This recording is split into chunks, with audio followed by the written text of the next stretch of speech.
Pag narinig pa lang yung trading, stock market, nakakita pa lang ng chart, aayaw na eh. Maiiwanan tayong mga Pilipino pagka ganyan.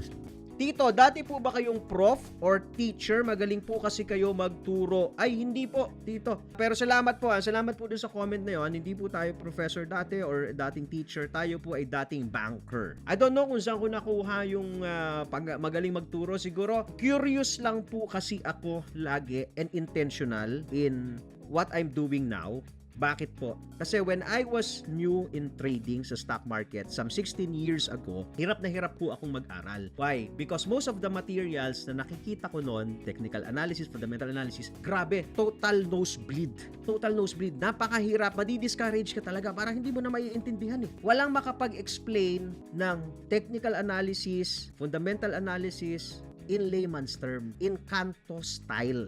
So sabi ko, pagka natutunan ko to and magbigyan ako ng pagkakataon na magturo, gagawin ko tambay style. Yung kayang intindihin kahit tambay dun sa kanto. Ay intindihan niya. Bakit po? Karamihan ng mga Pilipino, pag narinig pa lang yung trading, stock market, nakakita pa lang ng chart, aayaw na eh. Maiiwanan tayong mga Pilipino pagka ganyan. So I made it a point, I'm intentional and conscious na dalin dun sa level ng mga tambay yung trading. Follow for more Tito Moves!